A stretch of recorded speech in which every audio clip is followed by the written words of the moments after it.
కరీంనగర్లో పెద్ద సమస్య డంప్ యార్డ్ నాకు తెలుసు. అందుకే కరీంనగర్కి ఈనాడు ఔటర్ రింగ్ రోడ్డు లేదు.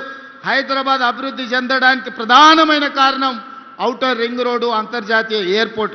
అందుకే ఇవాళ కరీంనగర్కి ఔటర్ రింగ్ రోడ్డుతో పాటు వరంగల్ కూడా ఔటర్ రింగ్ రోడ్డు ఇచ్చి వరంగల్లో ఎయిర్పోర్టును అభివృద్ధి చేసి ఈ రెండింటిని కలుపుతాం. జంట నగరాలలాగా కరీంనగర్ను వరంగల్ని అభివృద్ధి చేసి ఈ రెండింటి మధ్యలో ఒక పెద్ద డంపింగ్ యార్డ్ తీసుకొచ్చి అక్కడ విద్యుత్తు ఉత్పత్తి చేసి ఒక దేశానికి ఆదర్శంగా ఉండే మున్సిపల్ కార్పొరేషన్స్గా వరంగల్ అండ్ కరీంనగర్ని తీర్చిదిద్దుతాం. ఎవరు ఎన్ని అడ్డంకులు కల్పించినా ఎన్ని రంకెలేసినా బీజేపీ వాళ్ళు సిల్లి గవ్వ తేరు. మోడీ ముందల నిలబడి అడిగే ధైర్యం నాదే. మా ఈడ బండి గుండు బాగానే మాట్లాడతారు ఈడ మైకుల ముందల, కానీ మోడీ ముందల వీళ్ళకి నిలబడి అడిగే ధైర్యం ఉందా? మోడీ నుంచి చిల్లి గవ్వ తెచ్చే ధైర్యం ఉందా? మోడీ వీళ్ళకి అపాయింట్మెంట్ అని ఇస్తాడా?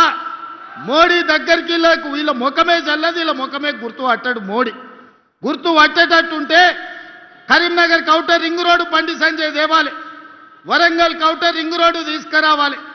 ఇవాళ కరీంనగర్ అభివృద్ధికి నిధులు మంజూరు చేయించుకురావాలి.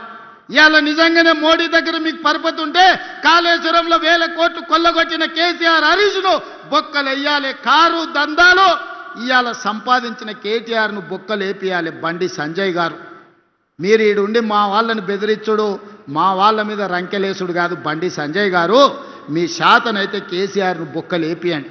మీకు వాళ్లకు గూడు పుటాని లేదు, చీకట్ల ఒప్పందం లేదు అంటే కేసీఆర్ హరీష్ను కేటీఆర్ను సిబిఐతో నీ బొక్క లేపించినాక నువ్వు మాట్లాడాలి బండి సంజయ్ గారు.